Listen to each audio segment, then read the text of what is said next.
오늘 아침 우리에게 주시는 하나님 말씀은 누가복음 21장 5절로 19절까지의 말씀입니다. 누가복음 21장 5절로 19절까지의 말씀을 봉독하겠습니다. 어떤 사람들이 성전을 가리켜 그 아름다운 돌과 헌물로 꾸민 것을 말하며 예수께서 이르시되 너희 보는 이것들이 날이 이르면 돌 하나도 돌 위에 남지 않고 다 무너뜨려지리라. 그들이 물어 이르되 선생님이여 그러면 어느 때에 이런 일이 있겠사오며 이런 일이 일어나려 할 때에 무슨 징조가 있사오리이까? 이르시되 미혹을 받지 않도록 주의하라. 많은 사람이 내 이름으로 와서 이르되 내가 그라하며 때가 가까이 왔다 하겠으나 그들을 따르지 말라. 난리와 소요의 소문을 들을 때에 두려워하지 말라. 이 일이 먼저 있어야 하되 끝은 곧 되지 아니하리라.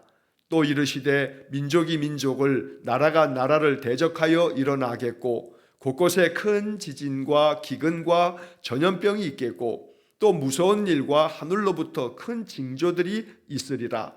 이 모든 일 전에 내 이름으로 말미암아 너희에게 손을 대어 박해하며 회당과 옥에 넘겨주며 임금들과 집권자들 앞에 끌어가려니와 이 일이 도리어 너희에게 증거가 되리라.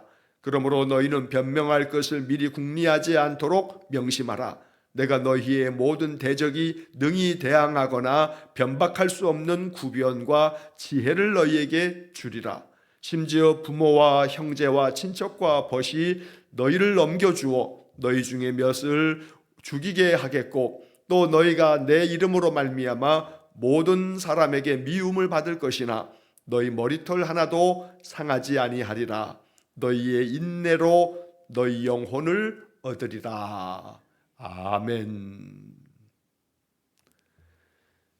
자, 오늘 본문의 말씀에서 예수님께서는 주님께서 이 땅에 강림하실 때 어떠한 세상의 징조가 있을까 하는 것에 대한 종말론적인 그런 말씀을 이 말씀 속에 담고 있고 또 역사적인 관점에서 성경을 해석할 때에는 이 말씀을 통해서 주님께서는 장차 있을 여러 가지 역사적 사건들이 나타내는 바가 무엇인지 그런 가운데 하나님의 백성 거룩한 주의 성도는 어떠한 마음의 태도를 가져야 되는가라고 하는 그런 문제들도 말씀하고 계십니다.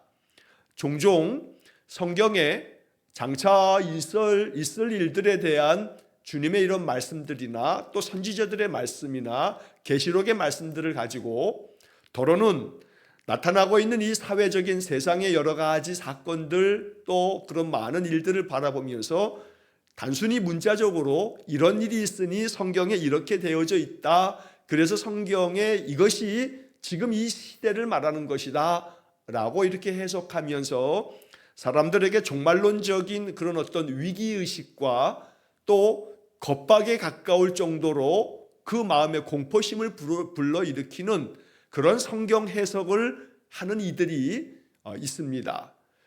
그로 인해서 여러 시한부 종말론 같은 그런 이단들이 또 나타나기도 했었습니다. 그래서 이러한 말씀들, 장래에 있을 것과 같은 이 징조의 말씀들을 우리는 어떻게 이해하고 해석하는 것이 필요한가라고 하는 문제를 또 이런 본문을 우리가 접할 때 한번 생각해 봐야겠습니다. 자, 먼저 본문의 말씀은 성전을 가리켜서 많은 사람들이 참 아름다운 성전이고 이 성전이 이렇게 참 귀하고 아름답게 꾸며졌다는 것에 대해서 아주 경탄하며 칭송하는 그런 이야기들을 들을 때 예수님 하신 말씀이 이제 본문 5절과 6절에 기록되어져 있습니다. 자, 지금 이 오늘 본문 5절과 6절의 말씀은 우리가 어제 보았던 말씀에서 예수님께서 그 성전에 헌금함에 헌금을 넣는 이들, 부자들이 헌금함에 헌금 넣는 것도 보시고 어떤 가난한 과부가 2렙돈을 헌금하는 것들을 보시면서 주님께서 말씀하셨던 그 말씀에 이어지고 있는 그런 말씀입니다. 그러니까 여기 지금 21장의 이야기는 예수님께서 예루살렘 성전 안에 들어가셔서 그 성전 안에서 이런 말씀이 진행되고 있음을 우리가 알 수가 있습니다. 자, 그런데 이 5절 말씀에 어떤 사람이 성전을 가리켜 그 아름다운 돌과 헌물로 꾸민 것을 말하며, 여기서 말하는 성전은 헤롯 대왕 때 만들었던 성전이라 해서 헤롯 성전 이렇게 부릅니다. 예수님께서 탄생하실 때 그 당시에 이 유다 땅의 왕이 헤롯 왕인데, 그런데 그 헤롯 왕에는 그 아들들이 나중에 똑같은 이름으로 헤롯이라고 하는 그런 이름도 등장하기 때문에 예수님 탄생하실 때 그 당시에 헤롯 왕을 대왕이라고 부르면서 헤롯 대왕 이렇게 부르기도 합니다. 왜냐하면 이 헤롯 왕이 성전을 건축했기 때문에 대왕이라고 하는 표현을 유대인들은 사용하는 겁니다. 역사 가운데서 성전은 3번 준공이 됐습니다. 제일 첫 번째 성전은 우리가 잘 아는 것처럼 솔로몬 성전입니다. 다윗 왕이 그렇게 원했던 성전 건축을 하나님 허락하시지 않으셨고, 그의 아들 솔로몬 당대에 이 예루살렘 성전이 아주 찬란하게 그렇게 웅장하고 또 아주 거룩한 성전을 완공할 수 있었습니다. 그러나 이 솔로몬 성전은 남유다가 바벨론에 의해서 패망할 당시에 이 성전은 다 회파되고 무너져 버리고 말았습니다. 그리고 난 다음 70년이 지난 후에 수룹바벨이 이스라엘 백성들을 데리고 다시 고향 땅으로 돌아오면서 이 수룹바벨을 중심으로 해서 이스라엘 사람들이 다시 성전을 재건하게 됩니다. 이것을 일컬어서 수룹바벨이 주도적으로 이 모든 것들을 지도했다 해서 수룹바벨 성전이라고 말합니다. 이것이 바벨론 포로 70년을 마치고 돌아온 후에 이스라엘 백성들이 지었던 것입니다. 그게 바로 에스라서에 잘 담겨져 있습니다. 성전 건축에 대한 이야기들을 우리가 또 선지서를 통해서도 보게 됩니다. 자, 그런데 이 수룹바벨 성전도 그 이후에 헬라 시대를 거치고 그러면서 이 성전도 많이 회파되고 무너져 내리면서 이것을 다시 주전 한 20여 년경부터 해서 주후 예수님 당시 즈음까지 거의 한 46년 동안에 성전을 다시금 재건하게 되었는데, 그게 바로 헤롯 성전입니다. 자그만치 이 헤롯 대왕이 성전을 짓는 그 공사 기간이 46년에 이르게 됩니다. 그래서 솔로몬 성전만큼은 아닐지 몰라도 그래도 수룹바벨 성전을 짓고 난 다음에는 이스라엘 백성들이 굉장히 통곡하면서 눈물을 흘렸습니다. 왜냐하면 솔로몬 성전의 그 찬란한 모습을 기억했던 어른들이 있기 때문에 수룹바벨 성전은 그것과 비교하면 너무나 보잘것이 없는 것이었습니다. 왜냐하면 바벨론에서 포로에서 돌아오고 난 다음 이스라엘 백성들의 그 삶이 녹록치 못해서 성전을 짓는 그 모든 과정에서도 솔로몬 당시에 그 부강했던 그런 나라 가운데에서 준비한 그런 성전의 기구가 아니었기 때문에 이 수룹바벨 성전을 짓고 난 다음에 이스라엘 사람들은 너무나 많이 감사하면서도 통곡의 눈물을 흘렸던 적이 있었던 겁니다. 자, 그런데 그런 역사를 가지고 있었던 이스라엘 사람들이 바로 이 헤롯 대왕이 자그마치 46년 동안에 건축한 이 성전이야말로 그래도 솔로몬 성전은 본 적이 없지만 그만큼의 영광이라고 생각하면서 이 헤롯 성전을 굉장히 자랑스럽게 여기고, 하나님께서 다시 우리 민족과 함께 할 것이고 우리를 더욱더 크게 축복할 것이라는 기대감을 가지고 있었던 겁니다. 자, 그래서 사람들은 이 예루살렘에 있는 이 헤롯 대왕이 만들고 있는 이 헤롯 성전이 바로 지금 예수님 당시에도 이제 거의 마무리 단계에 있는 그런 아주 웅장한 모습을 이제 보여주고 있는데, 사실 이 헤롯 성전도 예수님 당시에 그렇게 거의 완공 즈음에 있었지만 불과 몇십 년이 지나지 않아 AD 70년에 리 로마의 장군에 의해서 이 예루살렘과 이스라엘이 함락되어지면서 다시 한번 이 헤롯 대왕이 지었던 성전이 완전히 회파되고 역사 가운데서 완전히 사라져버리고 말았습니다. 자, 이 성전의 아름다움을 찬양하듯 참 아름다운 성전이다, 저 성전에 많은 이들이 예물을 바쳐서 그 예물로 이 성전을 이렇게 아름답게 꾸몄다, 이것은 하나님이 우리에게 주신 축복이다, 이러면서 기뻐하고 굉장히 그 성전에 대한 그런 마음에 아주 자랑스러운 마음이 가득했는데 예수님의 말씀은 전혀 의외의 말씀을 들려주십니다. 6절 말씀에 너희 보는 이것들이 날이 이르면 돌 하나도 돌 위에 남지 않고 다 무너뜨려지리라. 46년 동안에 거의 준공 상태에 있는 완공 상태에 있는 이 헤롯 성전이 완전히 돌 하나도 돌 위에 남겨지지 않을 만큼 다 무너져 버리겠다는 주님의 말씀은 거의 저주에 가까운 말씀처럼 들려지기도 합니다. 왜냐하면 이스라엘 사람들이 이 헤롯 성전을 바라보면서 매우 자랑스럽게 여기면서 하나님의 축복이라고 생각하고 있는데 예수님께서는 정반대로 돌 하나도 돌 위에 남지 않을 거다. 완전히 이 성전이 어느 날이 이르면 무너져 버릴 거다 라고 하는 말씀은 결코 마음속에 기쁘게 들을 수 있는 얘기는 아니었던 겁니다. 하지만 이 말씀이 말씀드린 것처럼 AD 70년에 불과 3, 40년도 채 지나지 않아서 로마에 의해서 이 헤롯 성전이 완전히 회파되는 그러한 역사를 갖게 되기 때문에 이 예수님의 말씀은 성취된 예언의 말씀이 되었던 것입니다. 자, 이 성전이 무너지는 이야기는 마태복음 24장과 마가복음 13장에도 똑같이 기록되어져 있습니다. 복음서 기자들이 이 성전이 무너질 것에 대한 이 말씀을 기록하고 이 기록된 말씀이 역사 가운데 증명되어지면서 아주 확연하고 정확한 증거를 가지고 있는 말씀으로 이 본문의 이야기가 언급되고 있는 것입니다. 자, 그러자 이 얘기를 듣는 사람들이 마음 가운데 궁금하여 주님께 묻습니다. 선생님이요, 그러면 어느 때 이런 일이 있겠사오며 이런 일이 일어나려 할 때 무슨 징조가 있사오리까? 성전이 다 무너져 내릴 거라고 하셨는데 도대체 그런 일이 언제 일어날 것입니까? 그런 일이 일어날 때는 어떤 징조는 있는 겁니까? 라고 주님께 묻습니다. 자, 이에 대한 주님의 대답이 8절 이하에 오늘 본문 속에 나타나고 있습니다. 이러이러한 징조가 있을 거다. 그래서 전통적으로 오늘이 7절 이하의 말씀 19절까지의 말씀에서 이러한 일들이 어느 때 일어날 것인가? 어느 때? 또 이러한 일이 일어날 때 무슨 징조가 있사오리까? 무슨 징조?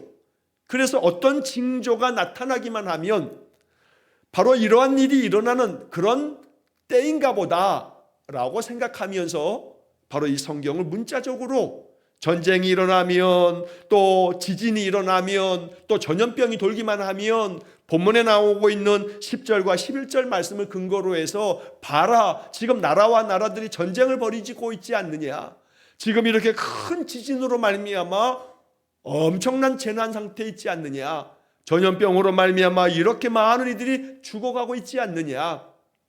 그러니 이거야말로 누가복음 21장 10절 11절의 말씀 그대로 되어지고 있으니 바로 주님께서 재림하시고 심판하실 때가 다가왔다라고 이렇게 이 성경의 이야기를 그냥 우리 앞에 있는 그 상황에 따라서 이 말씀을 문자 그대로 갖다 쓰는, 그렇게 얘기하고 그렇게 해석하는 그런 일들이 지금까지 아주 많이 반복되었다는 겁니다.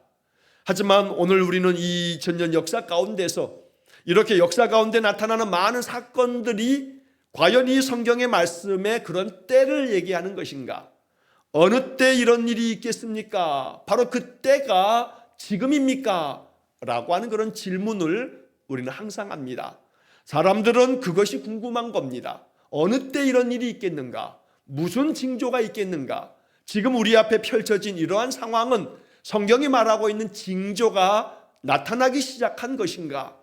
그러면서 심판의 때가 어느 때일 것이라 라고 이렇게 얘기하면서 사람들의 신앙을 왜곡시키고 그래서 그 잘못된 신앙을 주입하는 그런 문제들이 많이 발생했었다는 겁니다. 자, 그렇다면 오늘 본문을 우리가 어떻게 이해하면 좋을까? 본문에서 우리가 주목해 봐야 할 것이 뭔가? 이것을 우리가 오늘 아침 묵상하는 겁니다. 다름 아닌 여기에 나와 있는 어떤 몇몇 사례들, 예수님께서 예를 들어서 제시하고 있는 이것들, 사실은 이것들보다 더 중요한 것은 주님께서 친히 말씀하신 교훈적인 가르침입니다. 자, 예를 들면 8절 말씀에 미혹을 받지 않도록 주의하라. 자, 그 다음에 이어지는 8절의 마지막에 보면 그들을 따르지 말라. 그리고 9절 말씀에서 두려워하지 말라 라고 이렇게 말씀합니다. 또 저 뒤에 가면 14절 말씀에서 변명할 것을 미리 궁리하지 않도록 명심하라. 구변과 지혜를 너희에게 주리라. 자, 이러한 메시지들이 오늘 본문을 읽어가는 아주 중요한 핵심 어구가 되는 겁니다. 이 말씀들을 마음에 깊이 묵상하면서 오늘 본문을 읽어가야지 이 본문으로 인해서 우리가 실족하지 않는 그런 건강하고 올바른 성경 읽기 방법이 되겠다는 겁니다. 자, 본문의 이야기의 맨 마지막 구절을 먼저 보시면 19절에서 너희의 인내로 너희 영혼을 얻으리라. 주님께서는 이렇게 어느 때 이런 일이 있겠으며 무슨 징조가 있겠습니까? 라는 질문에 대해서 몇몇 사례를 예를 들어서 말씀하시지만 그 예를 들었던 그 사건들이 중심이 아니라 주님이 말씀하신 이 가르침들이 중심이 되고 그 가르침의 마지막에 가서는 너희의 인내로 너희 영혼을 얻으리라. 즉 인내를 통해서 너희의 영혼이 살리라. 너희의 영혼이 구원의 길을 가게 될 것이라고 말씀하고 있는 것입니다. 그래서 오늘 우리는 이 본문에서 주님이 가르치는 그 가르침의 교훈에 초점을 맞춰야지 어떤 징조, 어떤 사건들 자꾸 여기에 마음을 빼앗기는 것은 바람직한 성경 해석이 되지 않을 수 있다 하는 것도 주의해야겠습니다.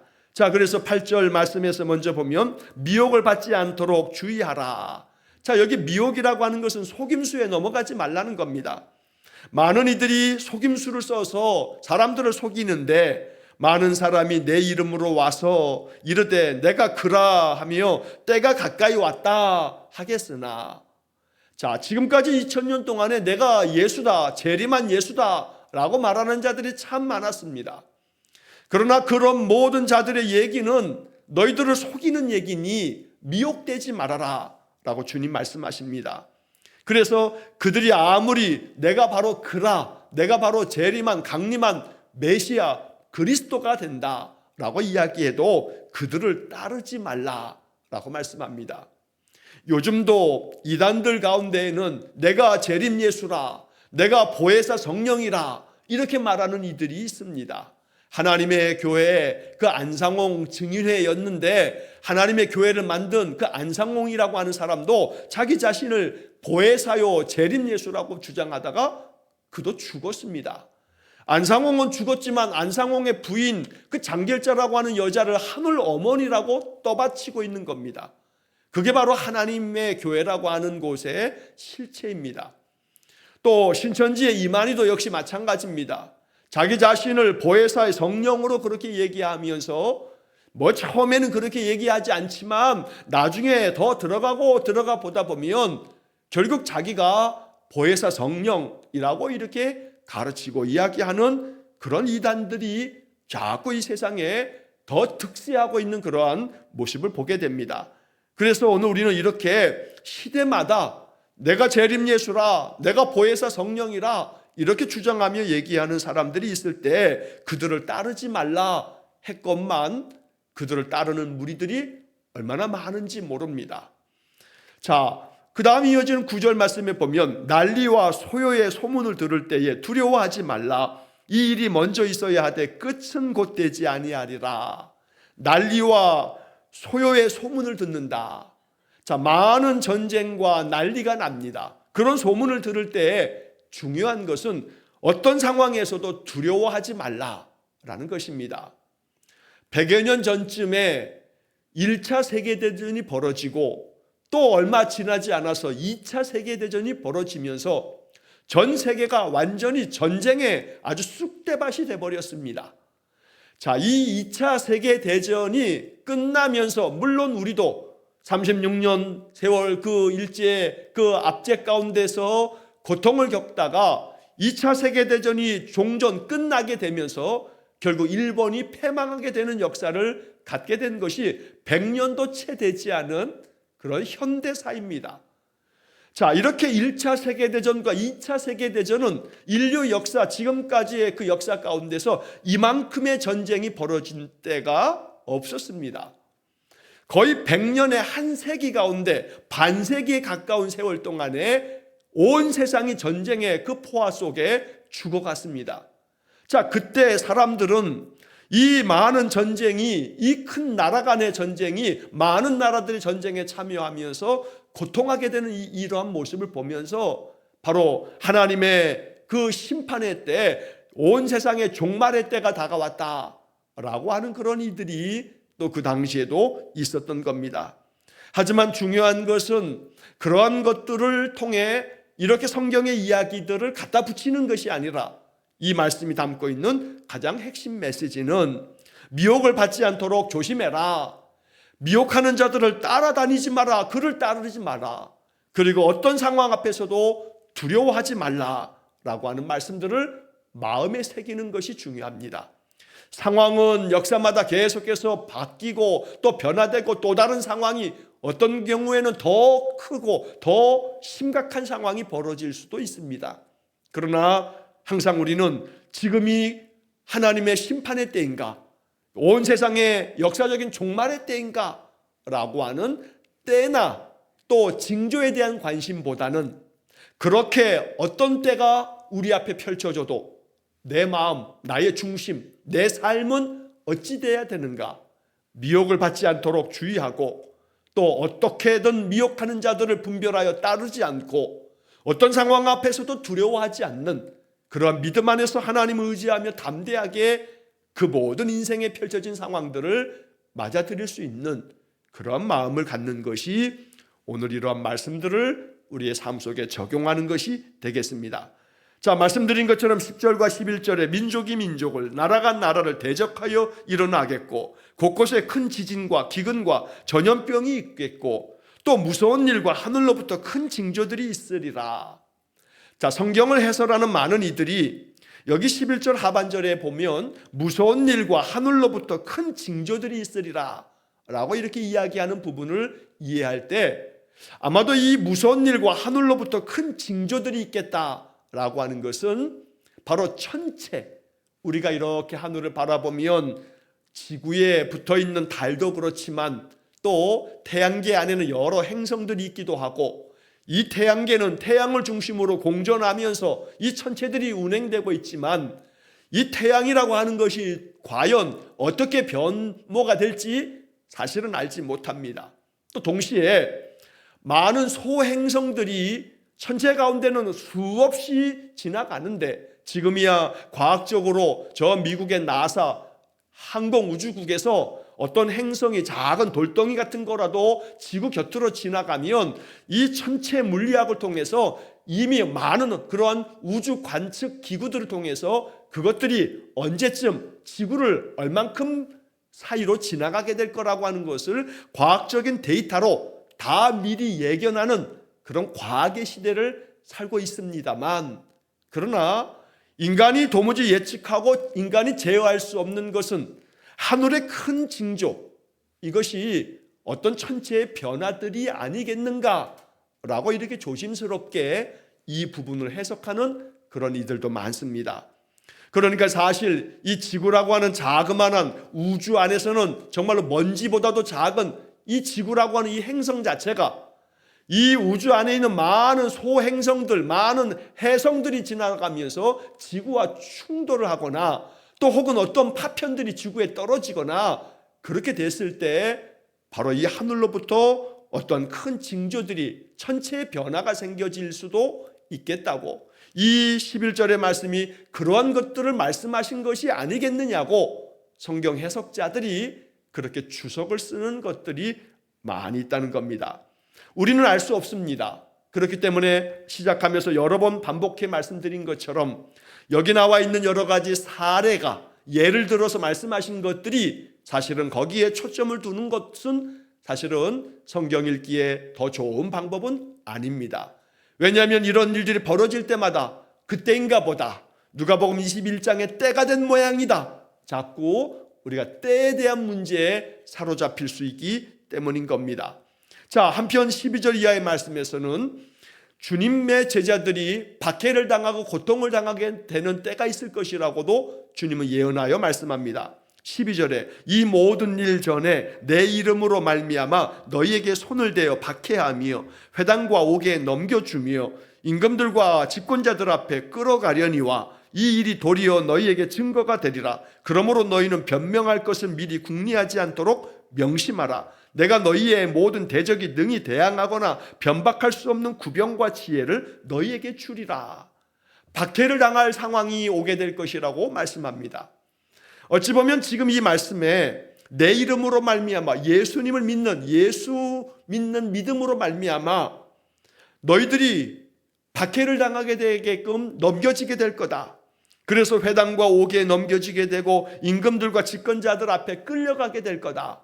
사실은 이 지금 12절 13절에 나오는 이야기는 로마가 기독교를 국교로 받아들인 AD 313년 되기 전까지 거의 250여 년 가까운 세월 동안에 로마로 말미암아 이 유대 나라가 완전히 역사 가운데서 사라질 뿐만 아니라 또 로마인들에 의해서 많은 기독교인들이 거의 250년 동안에 엄청나게 많은 박해를 당했습니다.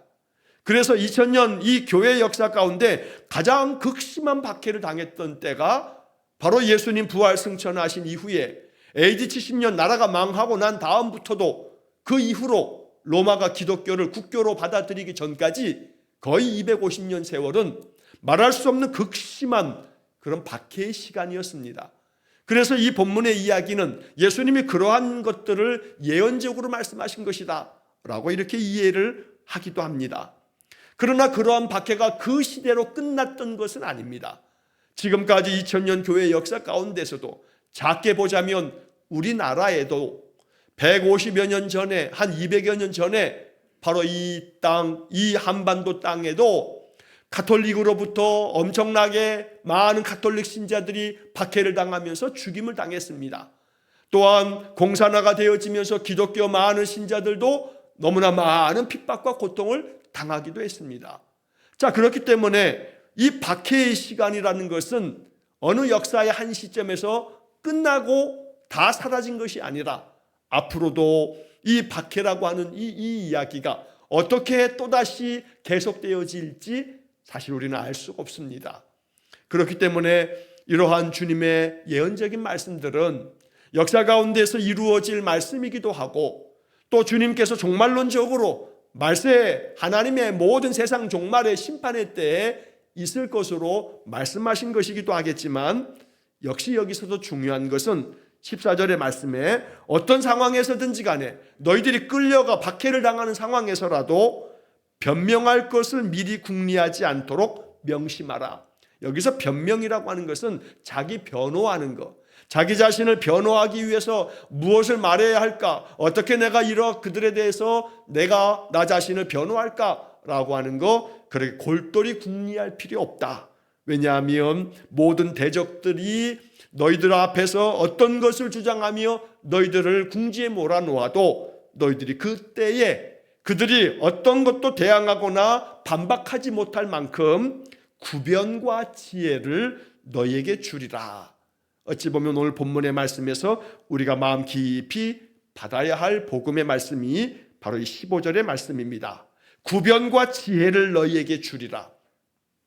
이 말씀이 우리 마음 가운데 정말로 마음 깊이 간직하고 기도가 될 수 있기를 축복합니다. 어떤 상황에서도 오늘 본문에서는 박해를 당할 때에 너희들을 박해하는 그 권력자들 모든 대적들 앞에서 너희들이 구변 어떻게든 말할 수 있도록 가장 지혜롭게 말할 수 있도록 구변과 지혜를 너희에게 줄 테니 뭐라고 말할까 궁리할 필요 없다라고 명심하라고 주님 말씀하시는 겁니다. 그래서 이 아침 기도합니다. 하나님, 언제나 우리의 삶에 어떤 삶의 현실, 어떤 상황 앞에서도 우리에게 구변과 지혜를 주셔서 사람들에게 말할 때에도 지혜롭게 말하고 어떤 것이든 지혜롭게 모든 것들을 헤쳐나갈 수 있는 그러한 은혜를 주십시오. 우리가 이 아침 기도해야겠습니다. 심지어 16절 말씀에서는 많은 너희들의 부모와 형제와 친척과 너희들의 친구들이 너희들을 그 박해 가운데 넘겨주기도 할 거다. 또 그들 중에 몇은 너희들이 오히려 너희들의 몇 사람들을 심지어 죽이기도 할 거다. 그래서 다시 한번 17절 말씀에 너희가 내 이름으로 말미암아 모든 사람에게 미움을 받을 것이나 내 이름으로 말미암아 예수 이름 때문에 너희가 미움을 받을 것이나 너희 머리털 하나도 상하지 아니하리라. 그런데 안타깝게도 예를 들어 17절 말씀 같은 이 말씀을 이단들이 즐겨 사용한다는 겁니다.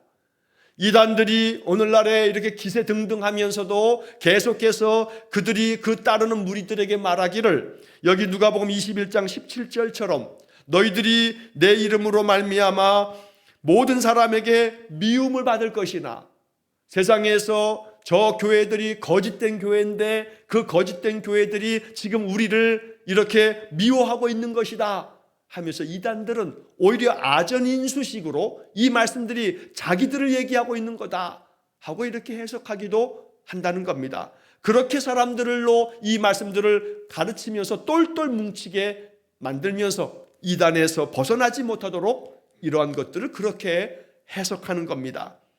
또한 18절 말씀에 너희 머리털 하나도 상하지 아니하리라. 그러니 어떤 상황에서도 두려워하지 말아라. 저들이 너희들의 몇을 죽인다 할지라도 두려워하지 말아라. 그리고 결코 그런 박해 가운데서도 너희들이 마지막 19절 결론, 너희의 인내로 너희 영혼을 얻으리라. 어떤 박해, 어떤 현실, 어떤 고통의 괴로움이 너희들 앞에 펼쳐지더라도 인내를 통해서 이겨내라 라고 말씀하는 겁니다. 여기 19절 말씀, 이러한 한 말씀이 250년이 넘는 세월 동안에 기독교 신자들이 로마에서 땅속을 파고 카타쿰이라고 부르는 그 땅속에서 살면서 신앙을 지켜갔던 겁니다. 너희의 인내로 너희 영혼을 얻으리라. 이런 말씀이 주님의 생명력 있는 말씀이 되었다는 겁니다. 그러므로 오늘 우리는 우리의 인생의 삶에 놓여있는 많은 고난과 또 시련과 또 견디기 어려운 많은 역경들이 있다 할지라도 여기 지금 19절의 말씀을 마음에 새기고 너희의 인내로 너희 영혼을 얻으리라, 이 말씀 앞에 나의 삶을 통해서 이 말씀이 내게 이루어지는 그런 성도의 삶이 되기를 간절히 축원합니다. 야고보서 1장 4절에서 야고보 사도는 우리에게 이렇게 말합니다. 인내를 온전히 이루라. 이는 너희로 온전하고 구비하여 조금도 부족함이 없게 하려 함이라. 인내를 온전히 이루어가는 그런 복된 삶이 되시기를 주의 이름으로 간절히 축원합니다. 기도하겠습니다.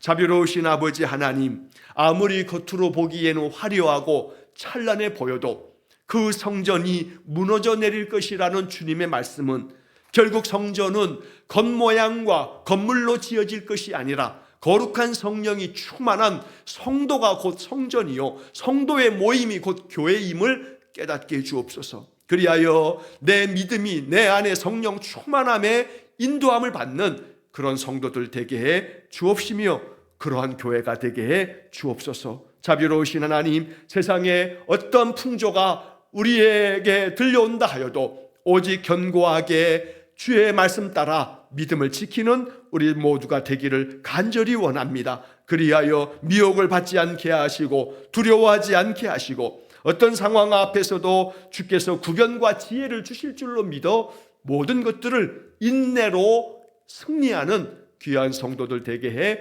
주옵소서. 날마다 우리 모든 인생의 삶을 주님께 의탁하오며 예수님 이름으로 기도하옵나이다. 아멘. 우리 구주 예수 그리스도의 은혜와 하나님 아버지의 극진하신 사랑과 성령의 교통하심이 인내를 온전히 이루라는 말씀 앞에 순종하기 위해 오늘도 내 마음 주의 성령으로 충만하여 지기를 간절히 소망하며 기도하는 머리 숙인 귀한 성도들 위에와 저들 가정과 온 가족들 위에 영원토록 함께 하시길 축원하옵나이다.